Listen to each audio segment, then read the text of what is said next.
So good morning everyone. So in this class we are going to discuss about quantum mechanics.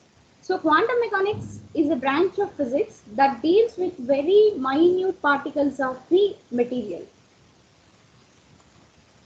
So quantum mechanics is a fundamental theory in physics that provides a description of physical properties of nature at the scale of atoms and subatomic particles. That means, so this is a branch of physics which deals with very small particles. So that means at the microscopic levels. So the smallest particle in a material is nothing but the atom. So quantum mechanics still deals with the subparticles, okay, subatomic particles, in the sense electrons, protons and neutrons. So the branch of physics that deals with very small particles is nothing but the quantum mechanics. So here these quantum mechanics help us to study the physical properties. So like thermal conductivity, conductivity of, conduction of electricity, magnetic properties. So all these properties can be studied with the help of quantum mechanics. So it deals with the very small particles such as electrons, neutrons and protons. But mostly the properties of materials are depend upon the structure of the electrons. So that is why it is necessary to study more about the electrons.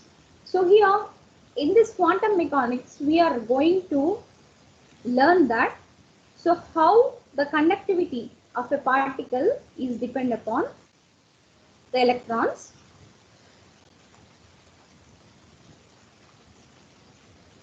and so whether can we find out the presence of particle inside the material or not. So all these things are provided with the help of quantum mechanics.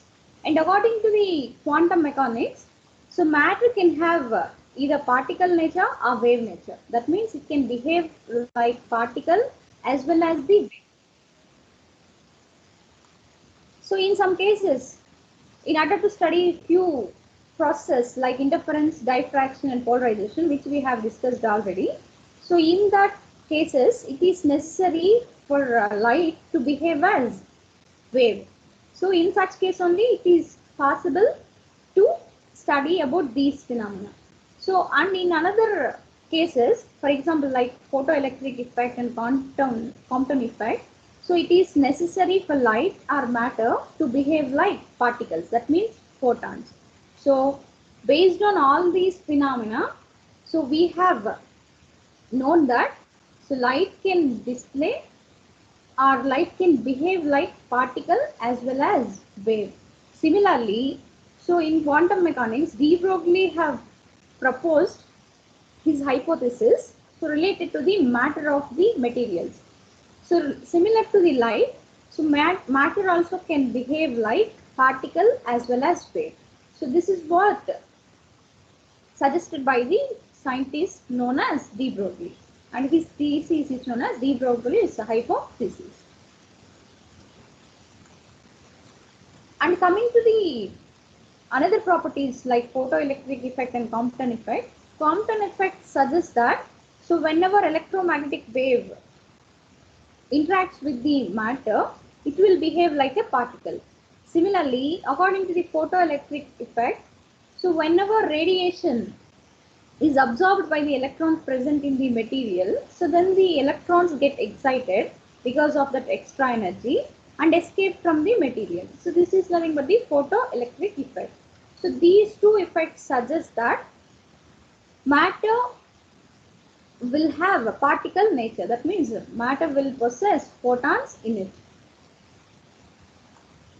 And de Broglie has combined both of these dual nature of the matter as well as light.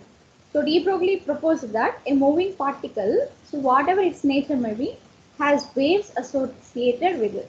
So these waves are known as matter. So he combined two processes. That means, so matter can possess particle nature, so as well as the wave nature. So de Broglie has combined the both concepts and proposed his theory, so suggesting that every wave has moving particles associated with it. So waves travel with respect to the moving particles included in them. So these kind of waves are known as matter waves. And de Broglie has also derived an expression which is related to the wavelength. So here he has related the mass of the particle as well as the velocity of the particle. And he has given the expression for wavelength which is known as de Broglie's wave. So here de Broglie's wavelength expression is nothing but lambda equal to h by mv. So here h is nothing but Planck's constant and m is the mass of the electron and v is the velocity acquired by the electron whenever it is kept in electric field. So here in order to determine the wavelength of wave, that means matter wave, so he has used two theories which was already proposed. So those were nothing but Einstein's theory of relativity and Planck's theory of discrete energy. So here in order to derive the expression for lambda, so de Broglie has used Planck's quantum theory, so which relates the energy of an electromagnetic wave to its wavelength or its frequency. So according to the Planck's theory, so energy of electron is equal to the product of Planck's constant multiplied by frequency of the wave. So here, according to the Einstein theory, the energy of a particle is related to the mass and its velocity. So according to Einstein equation of theory, Einstein's theory of relativity, so E equal to mc square.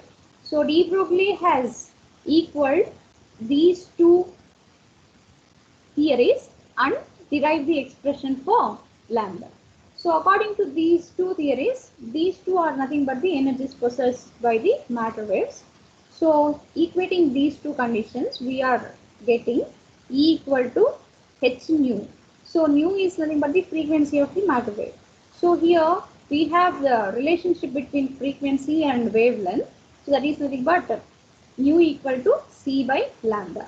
So substituting that expression here, E equal to h c by lambda. So which is already equal to the Einstein's equations mc square. So here c is nothing but the velocity of electromagnetic or light. So here we can replace the c by v, which is nothing but the velocity of matter wave. So h v by lambda equal to mv square. So cancelling v, so we will be getting lambda equal to h by mv. So here mv is nothing but the momentum of electron. So whenever it is kept inside the electric field, so it will acquire movement in it. It will acquire motion. Okay, so because of that momentum, it will move from one place to another place of an atom. So then it will acquire some momentum, so which is represented by the product of its mass and velocity. So lambda equal to h by p. So where h is nothing but the Planck's constant. So this is how the de Broglie's wavelength is related to the mass of an electron, similarly its velocity. So according to this expression, what we are able to understand, so here the wavelength of matter wave is inversely proportional to the mass of the electron and velocity of the electron. So that means the lighter the particle, the wavelength will be large. So by assuming this, that the constant velocity. And similarly, we know that mass is constant value only. So whenever the mass is constant, so if the velocity is large, so lambda, that means wavelength will become small. That means these two are inversely proportional. So if one particle, if one value of either mass or velocity increases, lambda is going to be decreased. So whenever the particle is not moving, whenever it is constant, that time what will be getting? So whenever the particle is at rest, so there is no velocity. That means h by 0, which leads to lambda equal to infinity. That means if the particle is at rest, there is no chance of matter wave. That means only the particles which are moving can have matter waves associated.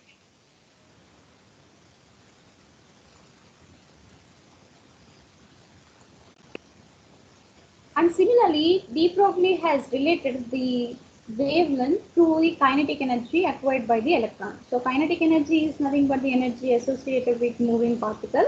So whenever any particle is in motion, it will acquire some energy. So that is nothing but the kinetic energy. So its general expression is half mv square. So according to the relationship between the de Broglie's wavelength and kinetic energy, so whenever an electron is accelerated with potential difference, so it will acquire an energy which is the product of charge of the electron multiplied by the potential difference. That means whenever uh, the material is kept inside the electric field, so with the potential difference V, so then it will have the energy E into V. Similarly, so whenever it acquires motion due to the applied electric field, so it will gain the velocity. So if the particle mass is m and the velocity is v, so then the kinetic energy acquired by the electron is given by half mv square. So both are nothing but the energies. So here we are going to equate both the energies. So EV equal to half mv square. So here we can relate this to momentum. So with the help of this process, so we know that momentum of the electron is nothing but P, which is the product of mass and velocity, P equal to mv. So we can square both sides. So we will get P square equal to m square v square. So here mv square we need. So mv square equal to P square by m. So by taking one m towards the left side, so it will divide the P square. So mv square equal to P square by m. So here mv square equal to P square by m, we are going to substitute that here. So EV equal to P square by 2m. So we are going to derive the expression for momentum which is related to the potential difference. So P equal to square root of 2mev. So this is the relationship between momentum and potential difference. Similarly, how it is related to the wavelength? So P is equal to h by lambda. We have seen from the last expression. So by substituting that, so according to the de Broglie's wavelength, the lambda equal to h by P. So lambda equal to, by substituting various values for constants, so only here the variable value is potential difference. So take it out. So lambda equal to 1 by square root of V. So this is the Planck's constant value, 6.626 into 10 power minus 34 by square root of 2mev. V we have taken outside. So 2 into m, mass of the electron is 9.11 into 10 power minus 31. So charge of the electron is 1.602 into 10 power minus 19. So after simplification, we are able to get the de Broglie's wavelength of an accelerated electron as lambda equal to 1.226 by square root of the nanometer. So this is the expression of de Broglie's wavelength. And this de Broglie's wavelength has paved the way for developing different types of theories such as Schrodinger's equation. So the importance of Schrodinger equation is nothing but, so with the help of Schrodinger equation, whenever the electron is moving inside the particle, we are able to find out its presence at particular time. So this is developed by the scientist known as Edwin Schrodinger in the year 1926. So in the year 1926, the Austrian physicist Erwin Schrödinger describes how the quantum state of physical system changes with time in terms of mathematical expressions. So he has given two mathematical expressions which are related to the energy of the electron and its probability of finding inside the material, so at a particular time. So that is why these are mathematical expressions that are related to the time as well as the position of the particle at certain time. So this equation is known as Schrodinger equation. So he has developed two different forms of Schrodinger equations. So one is time dependent and the one is time independent.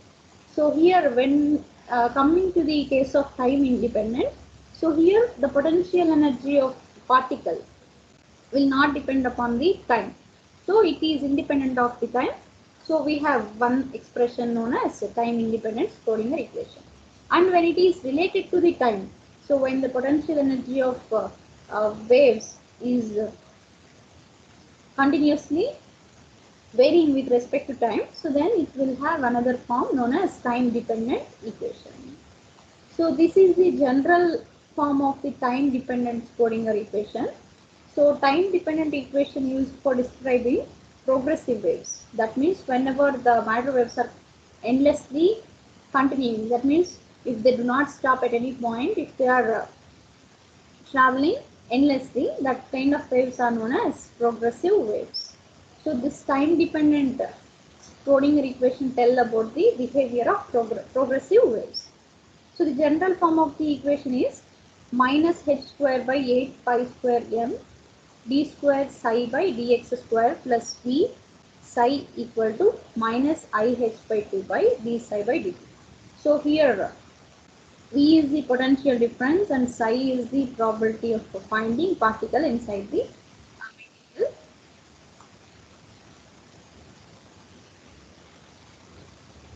So these two are related with respect to time. So whenever the probability of finding particle is varying with respect to time, so then it is known as time dependent Schrodinger equation. But generally, we do not deal with the time because we can find the position of the particle at particular instant consistently. So in such case, potential energy of the particle does not depend upon the time.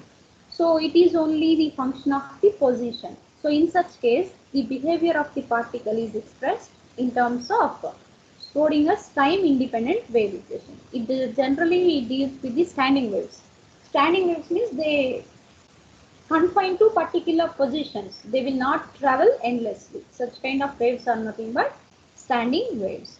So it is possible to find the electron at particular point at certain time with the help of this time independent Schrodinger's equation. So we can derive the expression for time independent Schrodinger equation with the help of similar, that means with the help of de Broglie's wavelength and wave equation, which is shown here.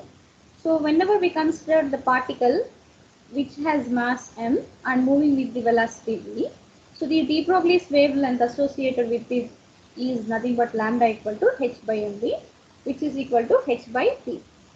So where mv is the momentum of the particle that we have seen already. So the general wave equation which tells about the physical properties of the particle that is present at particular space. So is given by the equation psi equal to a into e power I kx minus omega t.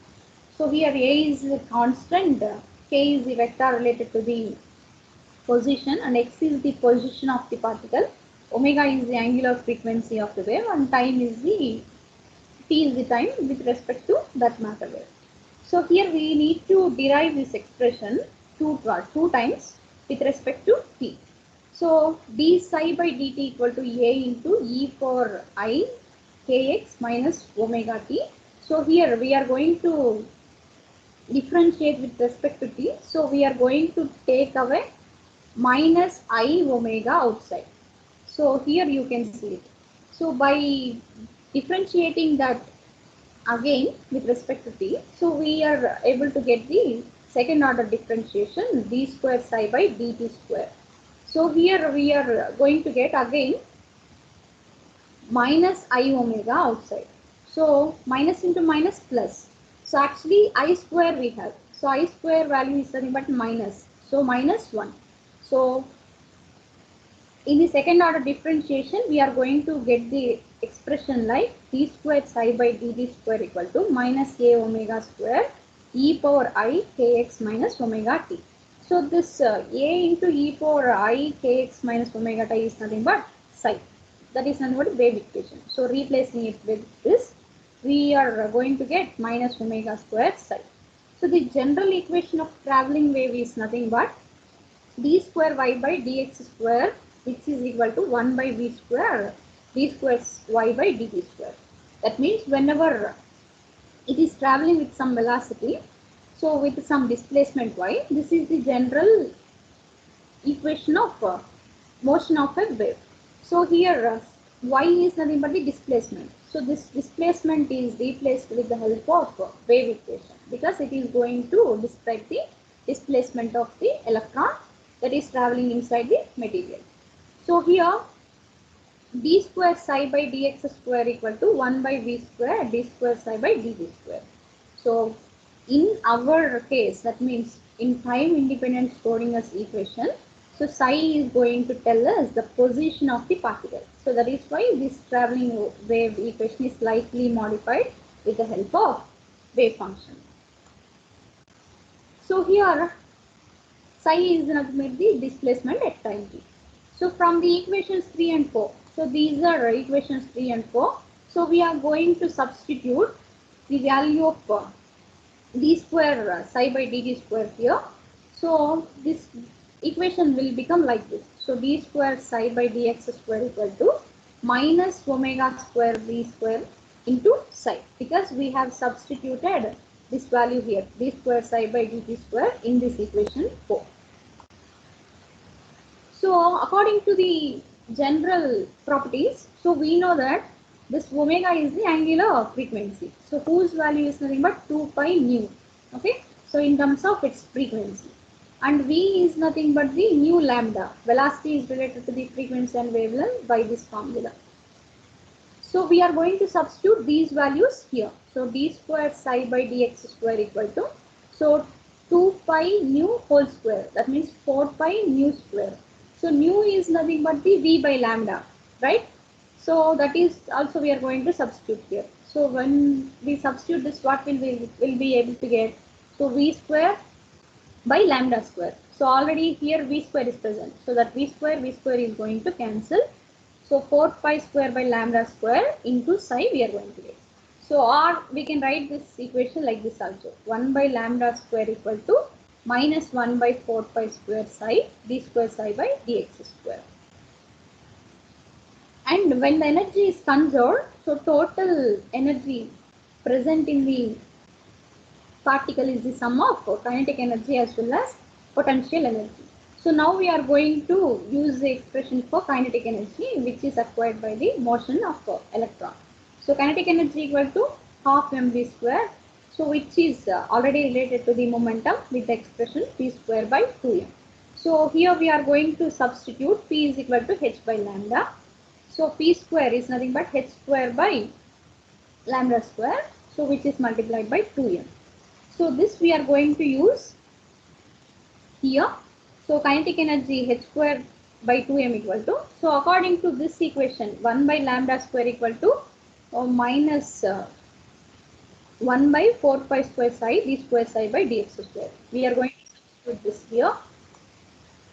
So kinetic energy will become h square by 2m into minus 1 by 4 pi square psi into d square psi by dx square. So the general expression will become like this. So minus h square, so 2 into 4 is nothing but 8 pi square m psi d square psi by dx square. So this is the total kinetic energy of moving electron. So now according to the energy, conservation energy, so total energy of a particle is nothing but the sum of their kinetic energy and potential energy. So E is equal to Ke plus Pe. So kinetic energy, this one, plus potential energy is related to only potential, which is only possible with respect to position of particle. So adding these two, we are able to get this expression. So take this V at left hand side. So E minus V equal to minus h square by 8 pi square m psi d square psi by dx square. So here we are going to derive the value for d square psi by dx square, which is related to the position of the particle. So d square psi by dx square equal to minus 8 pi square m by h square into e minus v into psi. So get this minus minus 8 pi square m by h square value towards all this value towards the left side. So it will become plus. So d square psi by dx square plus 8 pi square m by h square into e minus v into psi equal to 0. So this is the time independent Schrodinger equation. So if you observe this equation, there is no point of time. So we will not going to present, we are not going to observe the variation of displacement of a particle with respect to time. So that is why it is independent on the time, but only concentrates on the position of the particle at particular time instant. So this is known as time independent Schrodinger equation. So it will give us the position of the particle at particular time. So it will help us to find out the electron position.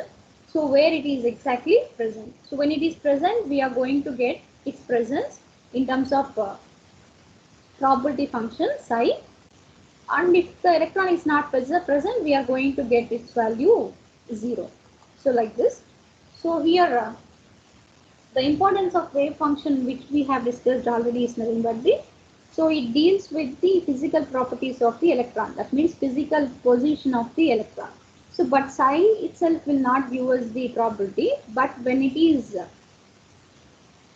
squared and take the absolute value, so then it will give us the probability density of finding or locating a particle inside a material at any particular time instant.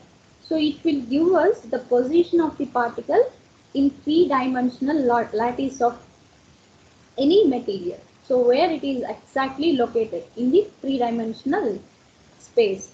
So at particular period of time. So will be given by the wave function. So if the moving particle is present inside volume V, so then the probability of finding this particle in this volume is given by dV, so which is surrounding by the three-dimensional coordinates, so x, y and z at time instant t. So whenever we take the integration of this p dV, so this probability is nothing but the square of the absolute value of the psi. Okay. So integration of psi square dV, if it yields the value 1, so then the particle is present. So if it yields the value of 0, then the particle does not exist at that position. So with the help of this wave function, we are able to locate the exact location of the electron, so which is moving inside the material. So if it is present, we are going to get the value 1. So if it is absent, we are going to get the value 0. So this is the main importance of wave function. So that was given by Schrodinger with the help of its both time independent and time dependent equation.